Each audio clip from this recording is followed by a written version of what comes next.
Have you ever felt like you should know how to eat healthy and take care of yourself, but somehow just couldn't make it happen? My guest today, Michelle Wolfson, knows that feeling all too well. As a chef and a nutritional manager, she is an absolute authority in helping people manage their diets for all kinds of medical conditions. But behind the scenes, she was struggling with her own weight and feeling like an imposter in her own profession. Michelle has now released 48 pounds and has been maintaining that success for over 7 months with the shift process. And what's so inspiring about her story is that it wasn't more discipline or knowledge that helped her finally break free from binging. It was learning how to work with her mind and, most importantly, how to bring self-compassion to herself in the moments she used to turn to food. In our conversation, Michelle opens up about using mindset tools not only that helped her with emotional eating, but also supported her in managing her bipolar condition and creating a calmer, more peaceful relationship with herself. Her journey is powerful, and it's a reminder that sometimes the biggest transformation doesn't come from what we know, but from how we think and how we treat ourselves along the way. So let's dive in.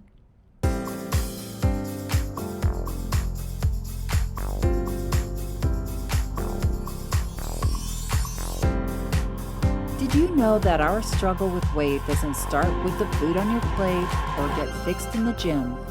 80% of our weight struggle is mental. That's right. The key to unlocking long-term weight release and management begins in your mind. Hi there, I'm Rita Black.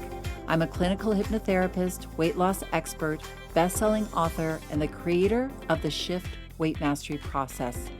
And not only have I helped thousands of people over the past 20 years achieve long-term weight mastery, I am also a former weight struggler, carb addict, and binge eater.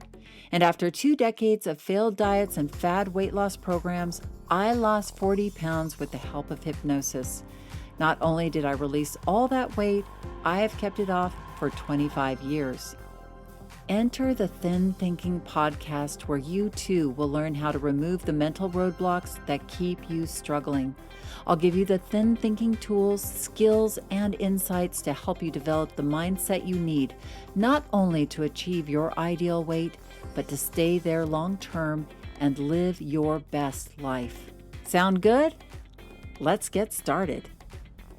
Hello, friends. Come in. Welcome, welcome. I hope you are having a fabulous week so far. This October, I have been exploring conversations with our wonderful members of our community who are maintaining their ideal weight. And I cannot wait for you to meet Michelle Wolfson, who is not only a chef extraordinaire, but knows so much about food and nutrition, and we just love having her in our community. Oh my gosh, she is just a value add on steroids. She's that person that if a member is struggling with some sort of health issue like thyroid, kidneys, anything, she's like, oh yes, I know what you should do, because for years she helped others people. She was making food and advising people because she is a nutritional manager. And I wanted to tell you, if you are listening between today and October 21st, 2025, you can get her online latest cooking class that she did during our Shift Weight Mastery process. That is available as its own little mini course as a bonus, along with 2024, not 2025, but 2024 pricing of the hypnosis-based Shift Weight Mastery process, our flagship program, the self-study version. You can get this. We are having our autumn flash sale. So it's a discount plus the cooking class plus an additional bonus of our Shift Weight Express, which is our 5 top hypnosis downloads. And this is just a great time to enroll and get your mind ready, like break free from the weight struggle before the holidays. You know, people joke, they're like, well, I'm going to wait till January, right? But so many of our members started their journey before the holidays, being very nervous, but actually releasing weight through the holidays just because they got their minds in the right place. So by the time January was rolling around, they were already 20 pounds down. So you don't have to gain weight over the holidays. You can have a fabulous, connected, healthy, light holiday 2025 or whenever you're listening to this. It's never too late. But we wanted you to have this combination pack of all these all this great value, including the course. So if you want to check it out, this course has helped over 12,000 students shift from weight struggler to weight master without dieting. Please come and check it out at www.shiftweightmastery.com/flash. That kind of rhymed, so let me do that again. So it's www.shiftweightmastery.com/flash. So as in flash sale. So /flash. Okay, let's dive in. Well, hello, Michelle, and welcome. I have been waiting for this interview for so long, and it is so great to have you here. Welcome to the Thin Thinking Podcast. I am absolutely thrilled to be here. And ever since I joined the shift and started listening to the podcasts, it was kind of like a little bit of a secret dream. Like, maybe I'll be one of those people who achieves the kind of success that, Rita wants to interview me. So it's kind of like, kind of like dream come true. It's pretty amazing to be here. I'm really happy. Oh, well, that's so cool. I know you posted these pictures. So Michelle has this very interesting and very cool life. She's had an amazing life with food. So I can't wait for her to start unfolding that. Uh, but yeah, so where should we start? I was going to say, Michelle posted, she's in our membership, and she posted these pictures of a rattlesnake, beautiful woods. And I was like, where the heck are you, Michelle? And she says, oh, that's like my backyard. Yep, Tell us I where I you live and tell us all about Michelle, like just like start from the center and move out. So Michelle is now, retirement. And so I live in Muskoka on Go Home Lake. And I live a little bit remote. We all have 2 acre properties up here, and we're all directly on the lake. And actually, most of the cottages in my area, you can only access them by boat. But I have one that is on a road. And we've been coming up to this lake, me for about 30 years, my husband for 50. So we have a really close connection with the land. And I'm a super outdoorsy person. I love to spend my time outside. I'm a beekeeper. I try to be a gardener, all that kind of stuff. So I just love to be outside. But I actually grew up in the city. I was born in downtown Toronto, Mount Sinai Hospital, which is a big downtown hospital. And I actually spent my whole, life growing up living in a big city. So I've had the best of both worlds, when it comes to like culture, but nature at the same time. I've been really lucky. That is super cool. So where did you maybe tell our listeners where you're at right now? You're maintaining how much of a weight release? I am currently maintaining 48 pounds lost, released. And I've been maintaining it for about 7 months. And Fantastic. I think I'm at my goal weight, but I don't need to make that commitment. I don't know exactly. I may lose another 3 or 4 pounds, but when I do, it will be because it's like a natural release from my body. Right. Cool. Well, how did the story all begin, Michelle? You were born in Toronto in Mount Sinai Born Hospital. in Toronto, Mount Sinai Hospital, and I grew up in Toronto. From a food perspective, I was a latchkey 70s kid. So I would come home from school and I would watch all of those, what I think are now the really corny, television programs and wait for my parents to come home from work. And they usually wouldn't get home till like 6 or 6:30. I have two younger sisters that I would have been taking care of. And I started making dinner for them. I started just to, on my own, pull out cookbooks and look in the fridge and see what was there. And I remember my very, very first dish. Okay, let's just say this has no bearing on what I cook now, but I took out, there was a brand in Toronto in the freezer called Captain Highliner, and they were bricks of fish. They were like they were like the shape of a gold bar. They were a little brick of fish, and they were like a pound. And you would defrost the fish, and that's how you bought your fish, was in these little bricks. And I remember finding a recipe for a tin of cream of celery soup and some diced onion and some marjoram. I don't even I don't even cook with marjoram now, but anyways, and I stirred it through the soup, and I put the piece of fish on a Pyrex dish, and probably Corningware in those days, the white with the blue on it. Right. And then I poured the tin of soup over top and put that in the oven. And, whatever, half hour later, out came dinner. So I just, that's just how I just started kind of by necessity. But my mother grew up in Southern Ontario, but she grew up living like a hobby farm style. So my mother was really, really big on vegetables. I mean, I had eaten every vegetable by the time I was 10 years old, and certainly things that my friends had never heard of. I remember in the fall, we would go to the farmers markets and we would bring home things like pumpkins and squashes. And if there was no room in the cold cellar for them, we would put them under our bed.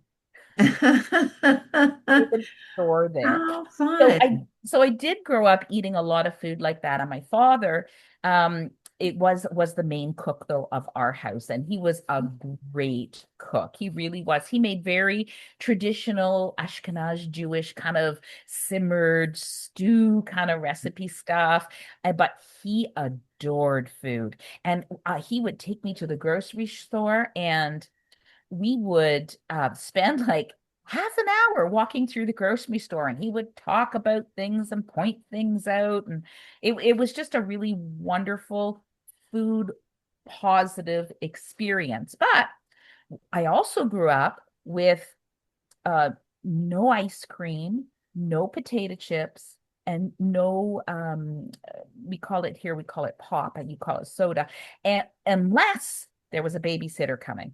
If there was a babysitter coming, out came the chips, out came the soda, out came the ice cream, stuff like that. So I grew up eating a really clean lifestyle, and I didn't really have any weight issues as a young person until I had my own money.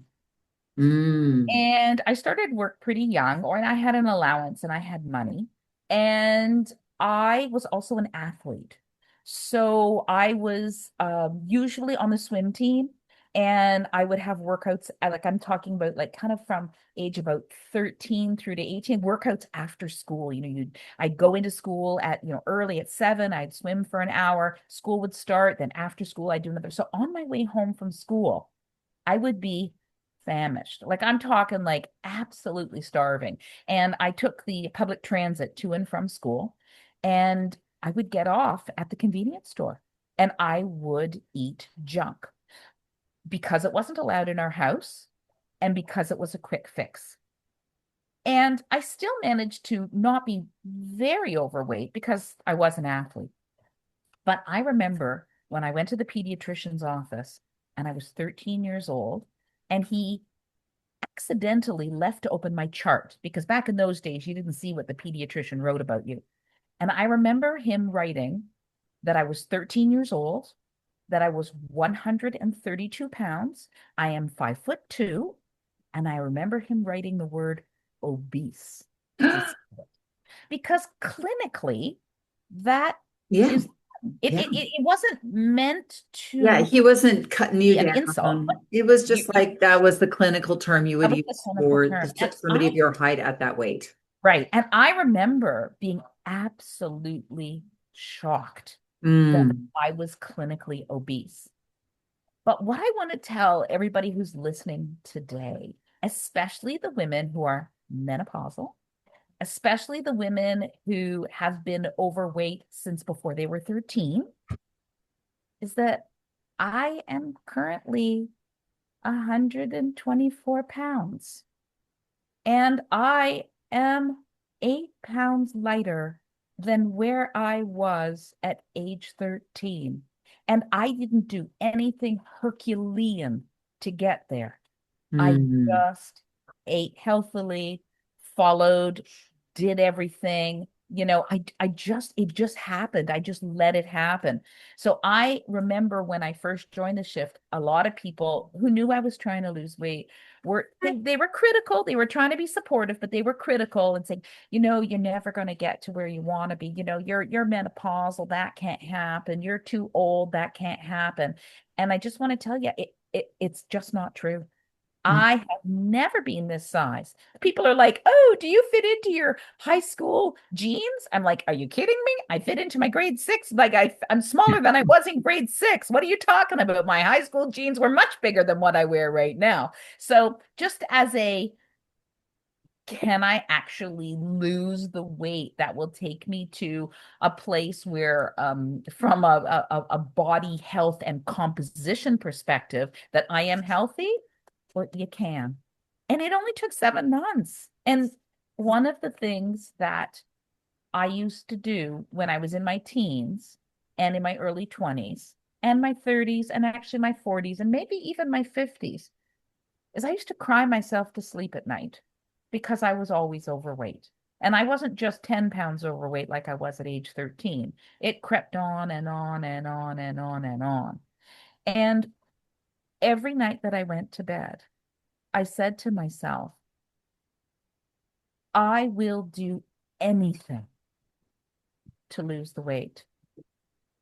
And so I had this absolute pit of the stomach and pit of my heartache at nighttime before I went to bed, saying, I just know that there's a thin person inside me that I don't know how to get there, and I'll do anything to get there. And then to find out it actually wasn't that difficult at all. It just took, till I was 60 years old and came across the right program that really spoke to me. So what happened after I was 13? 15, 17, 18, went to university, still stayed super active. Was always a swimmer, always a cyclist, always like playing sports, but no eye-hand coordination. I'm not that girl. Okay, don't throw it, don't throw something at me, I can't catch it. But other things, I'm really enthusiastic about it, and I've always felt that I was a pretty strong person. And then as I got older and I went to school and I used to work for something called a newspaper. I know you young people don't know what that is, but for a very long time, for a huge segment of my career, I worked for the Toronto Star, which was Canada's largest newspaper. And during those days, it meant something. And I was in advertising sales. Um, but what happened is I had a very stressful job. And I was selling advertising during the day. And it was, like I said, it really took a lot of out of me to do it. And when I came home at night, I would cook. Mm. Cook away the stress, cook away the stress, cook away the stress. And I would make bread and I would do pastries. And then thought, oh, I'll try get into chocolates. I did all that kind of stuff. And Wow. that, as time went on, I'm getting into my 30s now. I got married and I said to myself, maybe I should be cooking for a living because I'm coming home from work and that's all I'm doing. So with my husband's support, and rah rah right behind me, he said, yeah, go and do what is going to make you fulfilled, because already at that point I had a really big repertoire of food. I could already make great meals. I wasn't necessarily the fastest cook, but it was really coming along and I knew it gave me a lot of joy. So I went back to culinary school and I did a culinary management program. I forget how old I was. I was maybe 20, maybe my early 30s, something like that, in my early 30s, and everybody else was, of course, 18. So I had a really good, but I was obviously really focused, and I was like, always had like top grades and everything, awards, the whole thing, because for me, this was really serious. I already knew I was making a career decision. So I went back and I trained under traditional British, French, Belgian, German, Austrian chefs. Okay. The kind that Wow. like, throw pans at you, except for that they usually didn't Michelle, at me. Was this in Toronto that you were Yes, studying yes, underneath all these yes. people? At How was Toronto, the at influence George Brown in College. that time? When was this? Was this the 80s or 90s? No, What it would have been the 90s. It would Okay, have been so the food 90s. was really coming in like good chefs, restaurants. That was like, because I remember, It was exploding at that yeah, time. yeah, Restaurants were not known for their food, they were known for their chef. right, It right, was right. all about the individual chefs. So you would go in and apprentice underneath these people or work with them. Yeah. Absolutely. Yeah, no, I worked with awesome, awesome chefs, people who gave their life and soul and everything you see in those movies, where they show you the chef, unfortunately, usually being a cocaine or heroin addict because they're like so crazy involved, which did not happen to me, I'll have you know. But absolutely, it was an amazing time to be in the food industry because everything was revolving around food. And so when I finished the program, I would have been in my early 30s, and I knew that I didn't want to work in a restaurant late at night. So what I did was I devised a way to do my cooking during the day with private clients. So I did some restaurant work, but I realized it wasn't going to work. I must have been 36 because that's what my son was born. I was 36. And so what happened was I developed a personal chef business. This is in the days when nobody had heard of a personal chef. Nobody. I was the third personal chef in Canada. I started with the Wow. United States Personal Chef Association, and even though I had done all this cooking experience, I needed business training. So my girlfriend Mia Andrews, she was the president of the Canadian Personal Chef Association, and she scooped me up. She saw I was ripe. I was older. I was business minded. I was looking for the right hours, and I became a personal chef for a very long time, more than 25 years. And during that time, when I was a personal chef will be as successful, not as their cooking is good, but as they are a business and a marketer. Because really, there are a lot of good chefs out there. So I really focused on my business and my marketing to create a job for Mhm. myself that would not only let me cook amazing food all the time, but that would let me work Monday to Friday, 9 to 5, no weekends, whatever. So I decided that I would hone in on people who wanted to have amazing scratch homemade food and just cook for them in their kitchen. And what happened over the course of the next 10 years is a lot of my clients became people with special dietary concerns. They were Mm. people who were gluten-free, they were people who had allergies. I have cooked for every major illness. I mean, heart and stroke is like that. That is the nothing restrictions compared to the swank diet for MS. I cooked for people on end stage renal failure. I currently still cook for people who are living with end stage liver disease. So I cook for people to whom their restrictions are multivariate. It might not just be sodium. It might be a whole range of things. In fact, at one point, the Humber Valley Regional Dialysis Center, no, Humber Valley Hospital, which is the dialysis kind of hub in Toronto, they had a patient who had a brain injury and needed to have a diet that had less than 500 milligrams of sodium per day. And their kitchen could not achieve that. Like they Wow. just were not set up for those kind of specialties. They're kind of set up more or less to cook healthy, but to cook for the masses of people in the hospital. So I actually, created menu plans and programs for hospitals. And that's what really led me into the nutrition management program. So I'd been working as a personal chef probably for, 10 or 15 years. And my business had gotten to the point where I wasn't cooking in my clients' homes anymore because I had too many clients. And so now I also got a business partner who my best, best, best wonderful friend Cheryl. Cheryl had a son exactly the same age as mine. Imagine that. Two chefs, and we both have Nicks, and they're both the same age. So it was like karma was talking to us. The universe answered our prayers when we met on a United States Personal Chef Association training, where I was now running the training to onboard the chefs.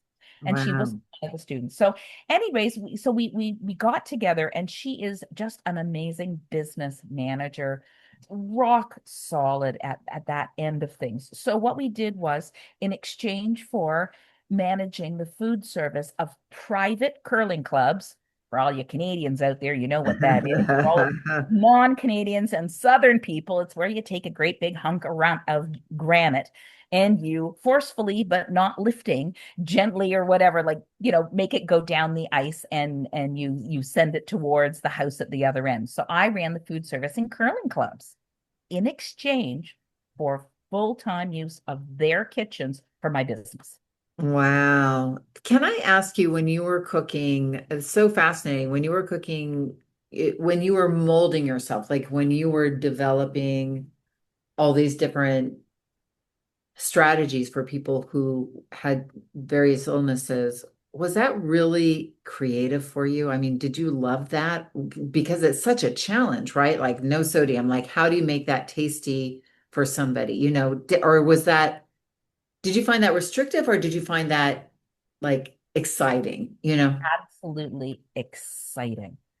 I wanted to carve a unique niche for myself.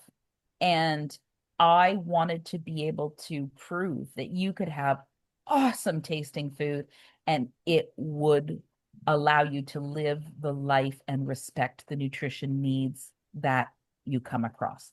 And it involved all of my creativity, all of it. It involved me diving into cuisines that are really heavy on herbs and spices, like Indian cuisine. And when I say Indian, I mean there are like 10 different regions of India that I like to work with. I like Goan food. I like, you know what I mean? Like I Yeah, really gave, subgroups. yeah, so it really gave me the opportunity to use food as a palette, like an artist. And Hmm. it didn't matter that someone was on a sodium restricted diet, because we were going to still make sure that your taste buds were jumping off, we're jumping around in your mouth, because we used horseradish, we used vinegars, we used, all kinds of things that really are piquant in on the taste bud, that really bring the food alive in your mouth. And so the more I did it, the better I got at it. I mean, I was always very creative, but there was just something that was really drawing me to it, rather than making you another absolutely to die for French recipe with a quarter pound of butter and, Right. cream and reductions, which are absolutely like my favorite food. I mean, you cannot, there's just nothing that compares for me to that classic, very simple but strong flavors that come across in French cuisine. But it's been done. And, Well, also, I mean, I think because when I have, I have clients who are foodies. I mentioned this to you before we turned on record, and I think they fear that it is going to be restrictive to eat healthfully or that it's taking away part of their personality. And you're just, you know, I'm a foodie, whereas I really think the challenge to be healthier, to, make that you can absolutely, and people who cook, that's such a great challenge that it's actually more creative. I think people get fearful that it's like limiting and puts you in a box and it yeah, it kind of handcuffs you versus what you're talking about, which is it kind of opens up this whole other part of your brain to engage and get creative and dig deeper, which is so cool. Like you probably maybe wouldn't have explored all 8 regions of Indian cooking had you not had to make it satisfying for some of your clients. Like that really seems so cool to me. So as a chef who loves cooking, it's it's wonderful. It's a challenge that just keeps on opening up for me. Hmm. But as if I put myself in my shoe in the shoes of an eater who did not grow up with parents who cooked, who don't have a lot of exposure to food, who may be in food deserts, who don't have experience shopping, who depend on grocery stores, and who depend on the grocery store to give them dinner, not ingredients, then absolutely it requires a change of perspective. The more you embrace the raw ingredients that put together your dinners, the more flexibility you will have and the more far reaching you're going to be able to take your meals. But if you depend on finding it in a bag, in a box, with a, a label on it with a QR code, that's really where it becomes you can't instantly, without effort, find meals that are going to fit the plan. And are we not that single serving, takeaway, instant gratification generation? Yeah. I mean, did they love that you were making dinner when they came home and dinner was served? Like that must have been so cool for them. No, no, no.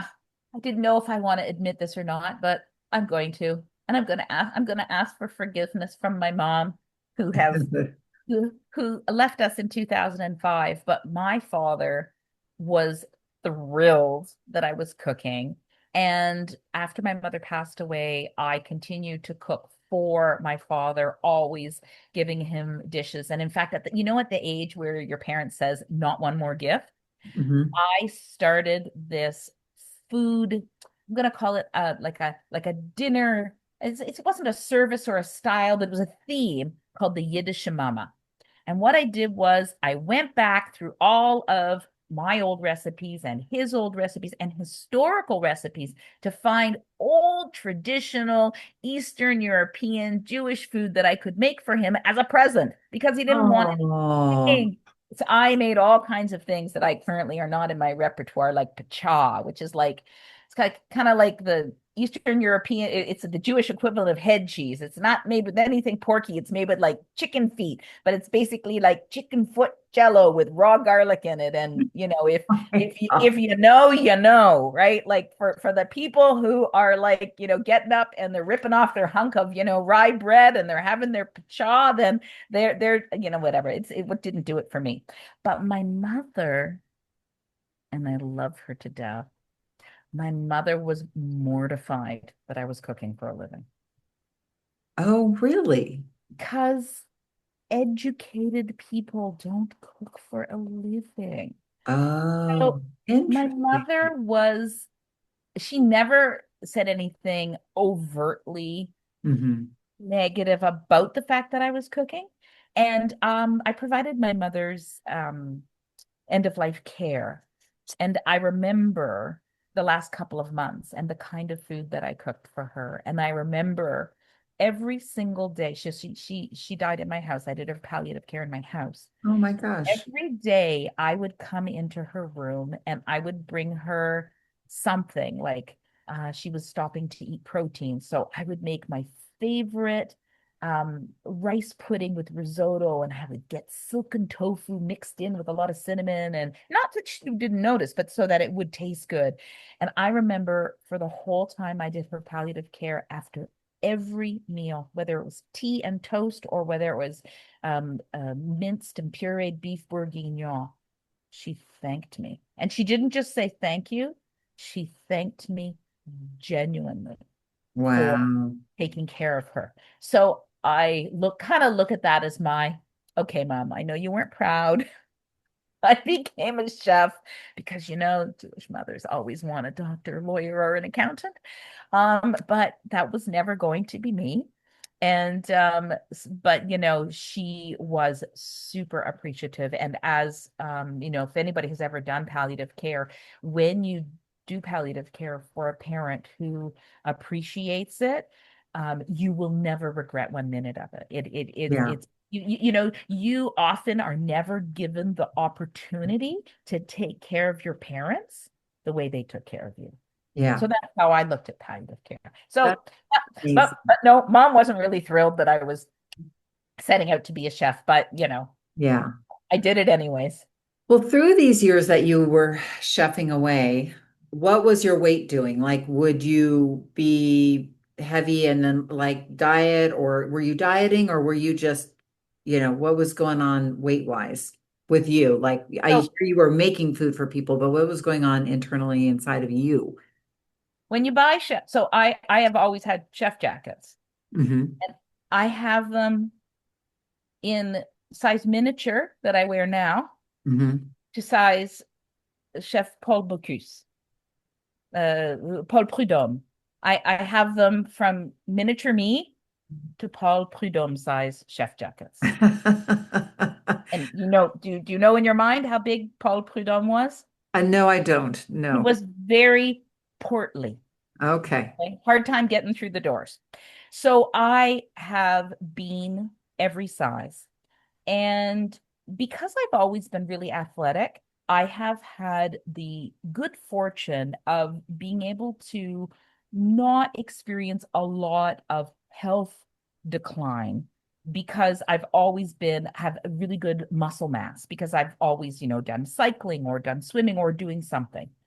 But there have been several times during my life where I would go to the doctor and the doctor would say, you know, these are your outcomes for your blood pressure and for your cholesterol, and these are not good outcomes for you. And so then I would get serious and I would eat foods that were the latest craze for health. I didn't do some of the diets that I hear other ladies on your program do, but I didn't do like the Ornish or that kind of stuff. But I did the oat fiber diet, where you use your digestive system to build concrete. I believe would be the other way of looking at that. I did I did Weight Watchers. I did the um the worst diet ever, the Bernstein diet where All you're right. actually eating 500 calories a day and getting injections. And I did a lot of low carbing. Originally, I started off with the Atkins, and then I morphed to other programs that were centered around low carbing. And every time I would approach it, I would achieve a measure of success. But I'm a binge eater. Mm, And being a binge eater is like it's part of my personality. And I say it in a really flat emotion way. It's not bad. I'm not a bad person because I'm a binge eater. But for whatever many months I could stay on these restrictive programs, I would always fall back to my closet eating. And I know we're all laughing, but you have to understand, I actually have a pantry, a closet. mm. I have those snacks. And so even if I was, I absolutely fell into that, good, bad. Every time I would lose weight, um, I would celebrate and regain it all and plus some. And I probably I've way more than gained and lost the 250 pounds that the average dieter loses in the course of their life. I know many times that I have gone up and down the scales. And every time I, would corrode a bit of me by being unsuccessful. And I'm not really used to being unsuccessful. I was a very successful business person with my personal chef business. But I also had a really big problem of imposter syndrome in Yeah. my nutrition management system. So after going to chef school for many, many years and having all these clients, I decided that even though I knew exactly how to make an amazing, end stage, renal failure meal plan. I didn't have credentials that said I did. People just had to kind of trust I did. And I thought, enough of this. I'm going back to school. So I went back, I did a postgraduate nutrition management program at George Brown College. So I have the designation that allows me to run a Schedule One hospital kitchen, any federally regulated institution. So I can do I can manage the diet of any kind of person unless they have enteral or parenteral feedings, which is the ones where, they put the tubes in you. That I Right. don't train for that. But I have the credentials to do anything. That's amazing. And it really was freeing to have the designation because as soon as I had the designation and it said, ND, nutrition, or NM, nutrition manager, at that point, the confidence built up in me. And I could go in and present and people they believed me and they were successful. But when I looked in the mirror, what looked back at me was not someone who was at their ideal weight. It was someone who, despite all of their education, their knowledge, and their training, could not maintain a weight that was considered healthy. That's tough. Mm-hmm. How could I be this amazing nutrition manager if I couldn't even follow my own advice? Well, the problem wasn't food. The problem wasn't skill or knowledge. The problem was psychological. It was in me. It was how I felt. It was the way that food made me feel if I ate the wrong food.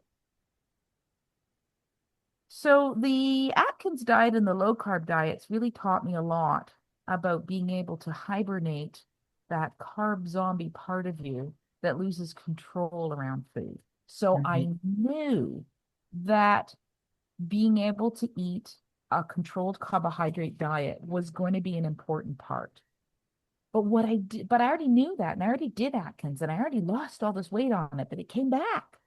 Mm-hmm. And so I had already been on all the diets. I had already read all the books. I'd already done all the plans. And my girlfriend said to me, I stopped smoking with Rita Black and she's got a weight loss program. And I'm like, are you serious, Leslie? And she's like, yep. It was just like one, two, three. A couple hours later, I was a non-smoker. And she's like, and I've never gone back. It's been 3 years. I've never had another cigarette. I'm like, seriously. She's like, yeah, I don't smoke. I don't do the patch. I don't do anything. I'm non-smoker now. And I'm like, oh, good God, sign me up. What the heck? I've tried everything else. Yeah. And then something happened that I didn't expect.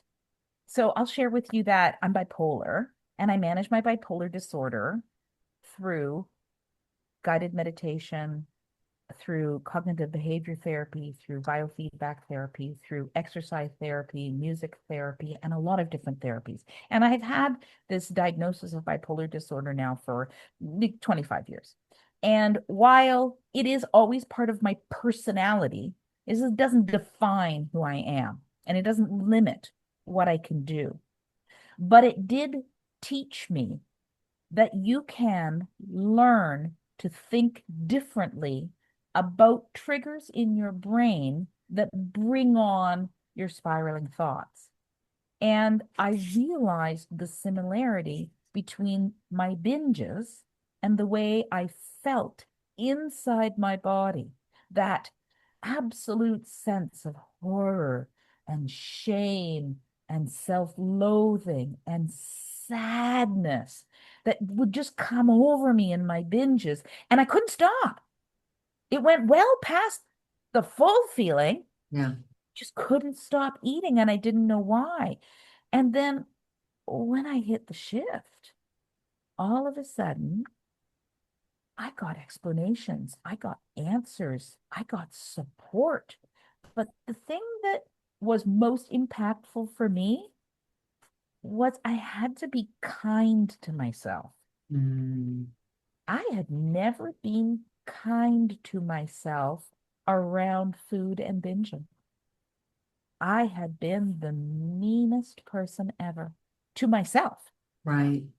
because I was so disappointed in the way I behaved, in my lack of self-control, in my compulsion. I was so disappointed in myself and I couldn't understand it. And then all of a sudden I learned that it was also in my power, the same way that managing my bipolar disorder is. It's also in your power to do.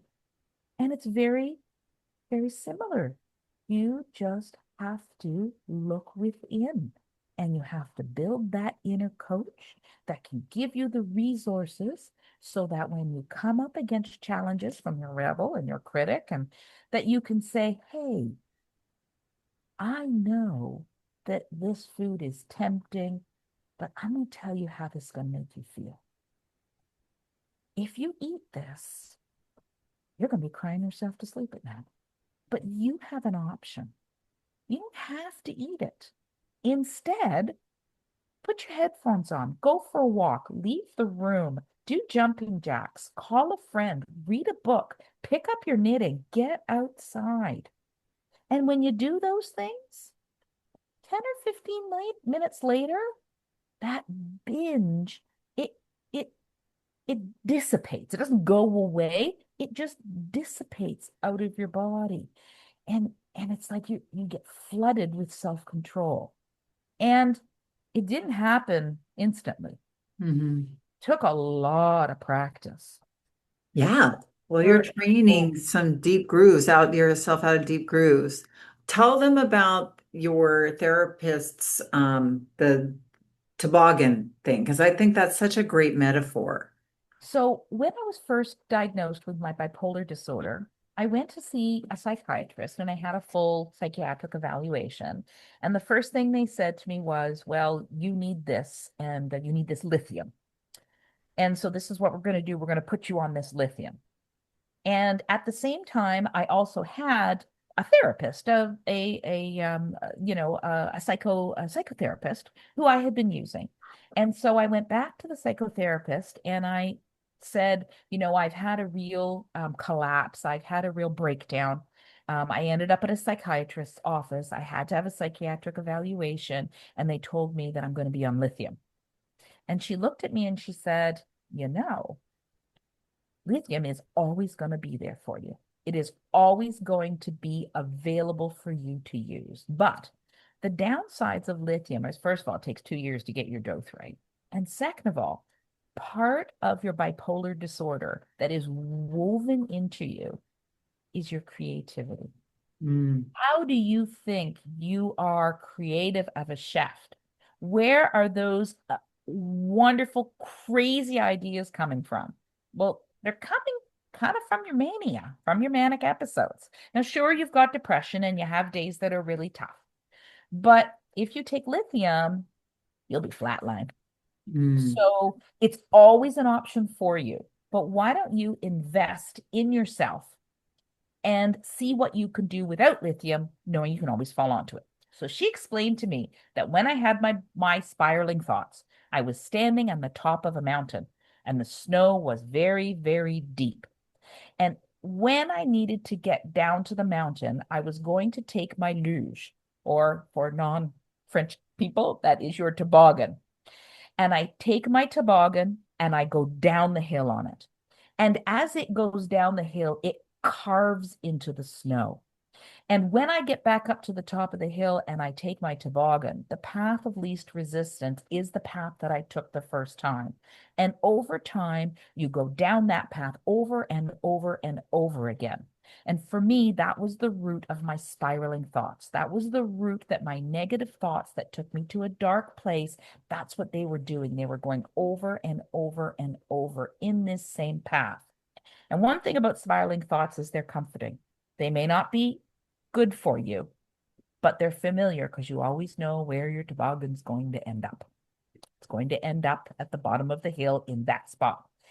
But if you want to change the way you react to the trigger that sent you down that path, you need to pick your toboggan up and you need to lift it up above the snow, turn it, and put it down in a new spot. And then when you get down to the bottom of the hill, you're going to arrive at a new place. And when you go back up to the top of the hill, you pick your toboggan up and you put it in a new spot again.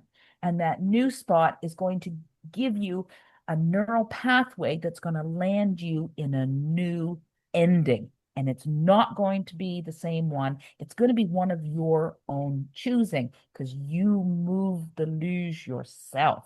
And so she just explained to me that that's neuroplasticity. It's the ability to make those new neural pathways, but you choose them. Yeah. You do them. You and so what happens in the shift when we listen to the hypnosis, it gives us new ways of solving our age-old problems. It gives us new ways of thinking about the things that have been plaguing us, not for a week or a month, but for 20 years or 30 years or 40 years of thinking this way. And it gives us that new idea. And then our brain, when we listen to it over and over and over again, it creates the new neural pathway. So you get to build your own path from the top of the hill down to the bottom of the hill, and it lands in a new spot. And you chose it. And then when you like it, that becomes the way that you do things and Right. you manage things. Love that metaphor. It's so good. I might have to steal it. So yeah, because it is. It's and the I know you were saying that trigger and the spiral are painful and frustrating yet familiar, so kind of comfy. And the same with the weight struggle. Painful, frustrating, but familiar. We know where it ends up. It's safe in our brain. Our brain will go for safe. So strange, but thank you for that illustration. So you came into the shift with a good knowledge of mind work, doing, like you said, mindfulness, meditation, managing. I think it's interesting. Did you have compassion for your bipolar disorder? Like, did you, when you one discovered that you had bipolar disorder, was there compassion for yourself as you worked through all of this? Because obviously it took a lot of work. I think there was a lot of sadness. Mm, Um, I felt like I had something that was beyond my control. It's an illness. And hmm I'll always have bipolar disorder, just the same as I'll always be a binge eater. hmm And so I am just the luckiest person on earth in that some of my girlfriends are therapists. And so I would often be able to talk to them, and they were very open-minded, and they attached no stigma to bipolar disorder. I mean, these are people who'd known me for 30 or 40 years. Their opinion of me wasn't about to change simply because I got a diagnosis. Right. And so um, I think that I learned compassion. Um, I remember my husband is very supportive, but he is not always the most modern husband. I always say that he's the very last 50s husband around. He doesn't cook, he doesn't clean. I mean, our dog doesn't bring him his slippers. Our dog takes his slippers. But I mean, if you can think of the guy in Right. the lazy boy with the dog and the slippers, I think that's him. But he's wonderfully loving, and he's an amazing partner and a provider and everything, and a musician and all that stuff. But he didn't really get what mental illness was or what bipolar disorder was. And he didn't understand that it lived inside of me and he didn't have it, so he would never feel like me. He didn't get that. But I do remember sometimes when I would be really frustrated and screaming and yelling and looking to him for comfort or reassurance. And he like totally blind to what was going on. And he'd say to me, listen to yourself. You sound crazy. When he said that, then it was like, oh my God, I'm bipolar. Of course, I'm yelling and screaming about something really ridiculous. And so for me, it was like a release. It was Yeah, like, oh, okay. I'm just having this little, total meltdown because of my bipolar disorder. I need to pull my trait, my all of my therapies into place. I need to get right. into room. I You need get to it's your operating system. I had it's but he was not a good sounding board like my girlfriends who totally got it. My cousin Right. Maxine is a therapy, my girlfriend Lori and my girlfriend they have all been really really special in being able to help me. You know, it's it they've been, I have one girlfriend Jillian and she's a therapist and she manages behaviors of people that are really difficult, really, really difficult.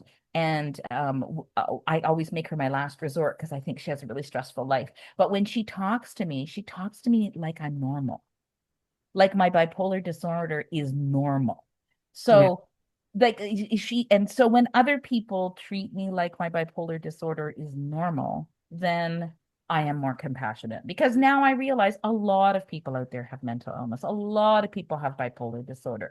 And it doesn't make you a good or bad person. It just makes you a person who has challenges. Other people have, other things going on in them. And this is just my bailiwick. Yeah. Yeah. And I think I don't know if like you'll always be a binge eater in that that's like I think most of us I'll always be struggle triggered with to binge. weight. Yeah, Yeah. I'll be triggered to binge eat. I don't always Yeah. have to act on it, but Yeah. And I think I think, our illusion of that it's all, when you get to your ideal weight, that this is a chronic thing that you are, managing yourself in this area of your life for the rest of your life. You know, it, this is the part that I never knew because I'd never been at my ideal weight. And so anytime I'd ever gotten close, I just assumed, bing, magic. I'm yeah. at my ideal weight. Now I could just go back and eat everything I want and then wonder why I was right back where I started.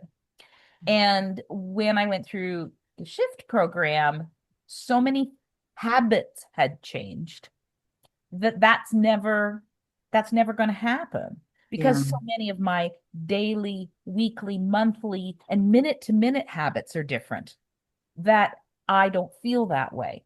I don't feel like I'm at my goal weight and there's magic in it, with the exception of being able to go online and order clothes in any style and it always fits. That is like magic. But there's no I agree with you there. there's no magic in the way I'm going to eat. The way I'm going to eat has been the way I have curated for myself. And I often when I hear people in our program and I meet them online and, sometimes I try and help coach them and they'll say something to me like, you know, well, I fell off track and I'm really disappointed that I couldn't get myself back on eating, exactly what I wanted to eat and whatever. And I'm thinking to myself, oh my goodness, I went for 40 years with binge eating. I do not expect to cure that in a month or a week or whatever. Right. It is going to be a continual development and growth part of me in the way that I approach these binge triggers, in the way that, I mean, much like you, I have foods that can never enter my house. Yeah. They just, or if they enter, I can't have any access to them. Yeah. My husband was eating the last of the apple crumble last night, and I said, "Is that the last of the apple crumble?" And he said, "Yes. Did you want me to save you some?" No. Actually, I have eaten a life's worth of apple crumble already.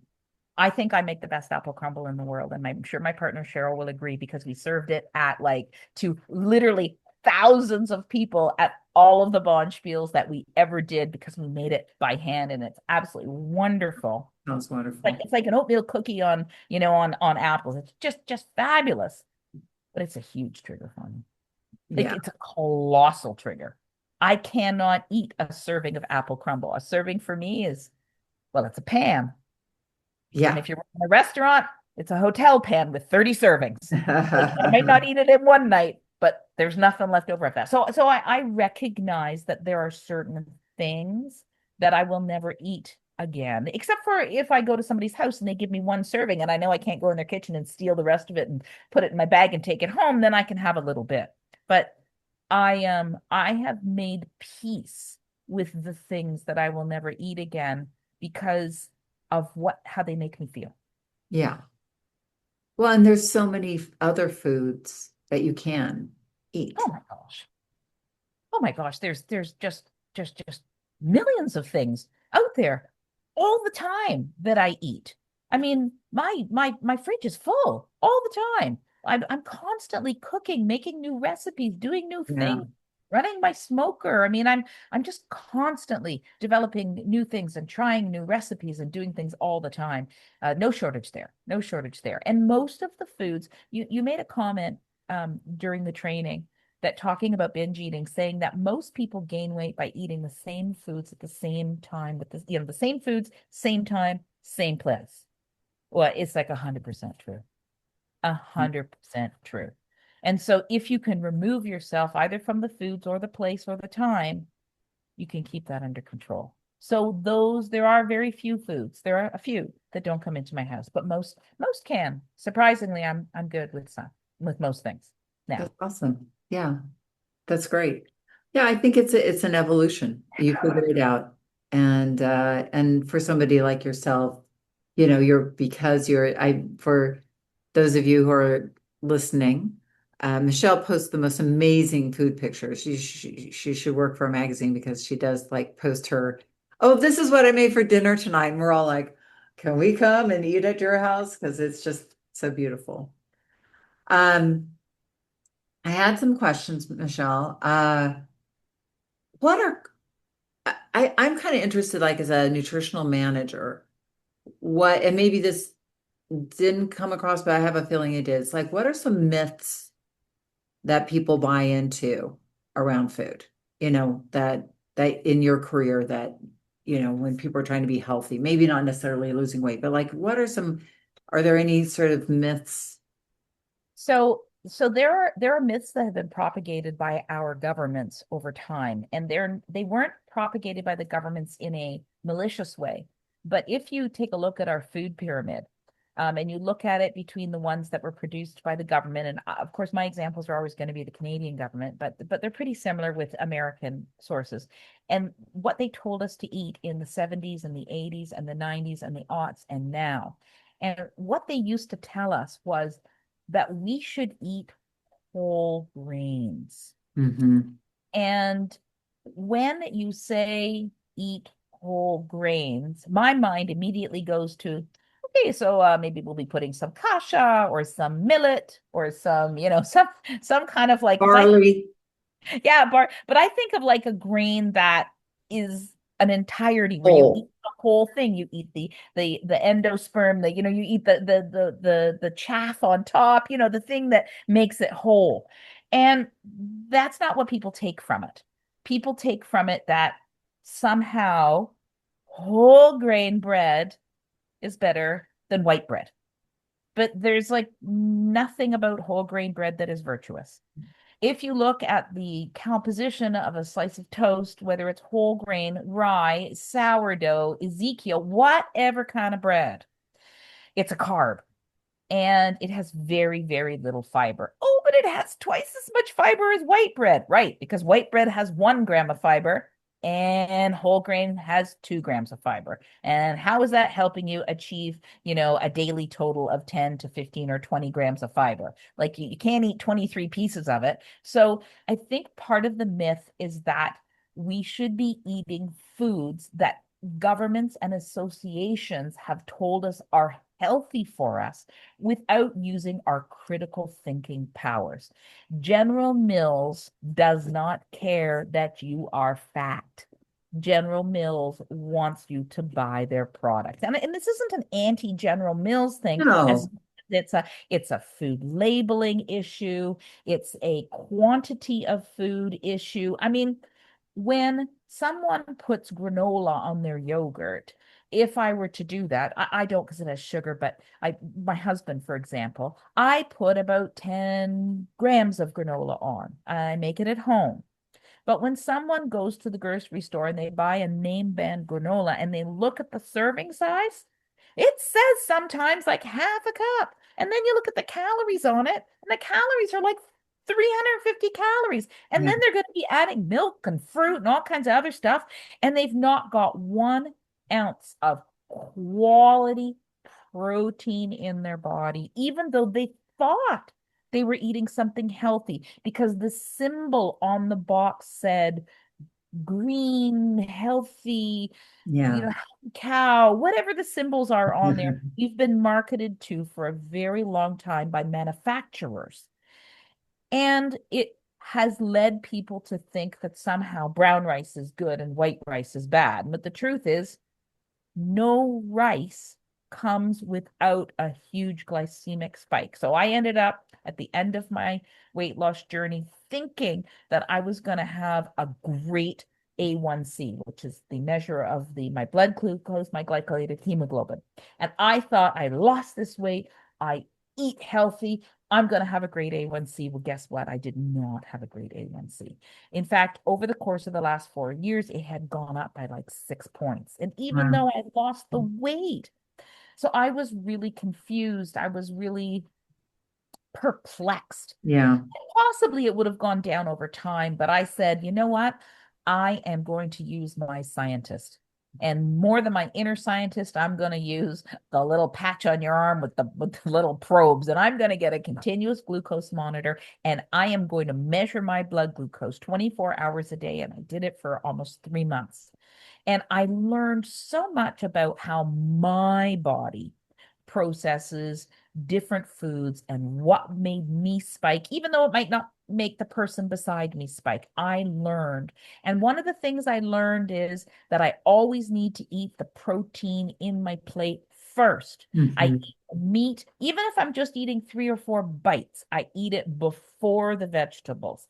And that didn't come like I usually eat the vegetables first. That's the big bulky Right. part that's going to make Right. me full, but that's not what's going to keep my glucose under control. So I had to learn things about myself and about my blood sugar so that I could create a meal plan that it wasn't dramatically different, but I don't eat 3 or 4 cups of vegetables at my meals now. I eat 2 cups or 2.5 cups and bigger protein. And I still eat the same number of calories in the day, but I have morphed the food so that my body doesn't do insulin spikes. And that really helps with cravings. I personally try to keep my carbohydrates to no more than 60 to 80 grams per day, with the exception of exercise. Understand I am a long distance cyclist, often cycling for 3 and 4 hours, going like 50 or 60 miles, or 70 to 90 kilometers, and I will burn between 1,000 and 1,500 calories. And those bicycle rides can be fueled by pure carbohydrates, by fruit, by dates, by all that kind of stuff. But so it's not that I don't understand why and how our body needs carbohydrate for fuel and for exercise. But without big exercise, I keep my carbohydrates very low, and I choose them to be the best ones, the ones full of the most nutrients, vitamins, fiber. Those are my carbs. And it has given me a feeling of calm, an ability to keep that carb zombie, well under control so that I don't have those big swings and cravings and binges because I am more in charge. And one of the things that I have to keep in a sticky note, if I'm feeling like a lot of cravings and binges, It's because I've eaten too many carbs. Hmm. Brain is so altered. My thoughts are so altered by the carbohydrate consumption that I don't remember that I don't have to feel this way. I actually forget I that I think don't it's have so to feel this way. interesting, and I agree with you 100%. I think we go into an altered state when we're getting too many carbohydrates. Our inner critic goes up very loud. A lot of stuff happens. And so it's almost like you have to, well, I'd be interested to hear what you do, but it's almost like you have to go, part of you has to go, you are in an altered state, you need to get out of this altered state, and you get yourself back to you hibernate that carb zombie. I But I do like you do. I do exactly what you do. I protein up. yeah. I eat boiled eggs. I eat yogurt. I finish my day with a lot of protein. Even if it goes over my calories, I protein up because by protein up, it is first of all, it's like a reminder that I've Hmm. eaten a lot of carbs and I need to change what I'm eating. It changes my palate. I'm not as sensitive because now I'm eating, this protein Yeah. dense food. Chemically, it changes everything. It does. I also found, and I don't know if you find this too, is I have two different kinds of hunger. Hmm. I have a hunger that says, you know, you're hungry, and I don't know if you know what's coming up in the next hour or so, but you need to be making sure that some food gets into you in the next hour. That's my normal hunger. But if I'm busy, like I'm beekeeping and I'm holding bee frames in my hands and I have bees running all over me, I know I can put a snooze alarm on that hunger and say, okay, got it, heard that, but I just need to finish, close up this hive, put everything away, and then I can go address my hunger. That's like my normal hunger. It comes, but it's like a snooze alarm hunger. Right. Then there's the other hunger. There's the hunger that's like a screaming Mimi. Hmm. There's the hunger that you feel. And when you feel it, it's a 5 alarm emergency. It says, I don't care what you're doing in the beehive. Throw those frames on the ground, get to your kitchen and eat food. That is my sign that I am having too many carbohydrates. It's because the hunger is different. The hunger is demanding, the Yeah. hunger is fierce. And so if I feel that, again, it's awareness. It's another awareness. Oh, if I feel that kind of hunger, I need to get some things under control. And it's only over time. It's only after months of practice and practice and practice that this self-awareness kind of starts to come out. And that's why I believe in my heart that I will always be able to maintain my weight and I will never go back to the way, to the old relationship I had with food, is because all I'm doing now in maintenance is curating that awareness Hmm. about, food and how I feel and what that hunger means. I'm curating that now and I am creating appropriate responses to it. Yeah. It takes time, and it takes patience and an ability to get it wrong sometimes. Forgiveness. That inner coach. Yeah. Yeah, forgiveness So, and kindness. Yeah, for sure. well, Michelle, this is so amazing, and I could keep talking with you for a long time, but our podcast will then become a major motion picture movie or something. It's been wonderful to be here. We'll have to have you back because we have a whole other conversation just about healthy eating and food and, your ideas on it because I know you're heading in that direction of helping people. So we will have you back. But I want to ask you, just to kind of to put a bow on our conversation today, what do you feel like is the one thing that your experience of, releasing weight for the last time and really evolving yourself, like what is the biggest gift of weight mastery for you other than weight? I think that the ability to take charge of yourself Hmm. is it's the mastery that allows you to develop further. It's the mastery that allows you to achieve goals that maybe you didn't believe you could achieve before. Because if I am able to lose weight after 60 years of being overweight, oh my gosh, what else might I be able to do? Yeah. So Amazing. yeah, that's what I'm thinking. Well, I want to just thank you from the bottom of my heart. This has been amazing. It's been lovely to learn way more about you, and exciting. And we have to have you back for a beekeeping segment too. And I don't eat, and I really don't eat honey anymore, but that's Yeah. okay. You I love the love bees though, huh? I do. I do. I love working with bees. They are certainly the most challenging hobby. And when I did quit work as a chef a while ago, my arthritis, we didn't even talk about that, how I was crippled and didn't walk for 2 years and all that kind of stuff. Wow. But when I gave up my career because of my crippling arthritis and I couldn't walk, as soon as I started to get better, I took up the most difficult hobby I think I could find, because being a chef was the most difficult career. So what the heck? I might as well become a beekeeper.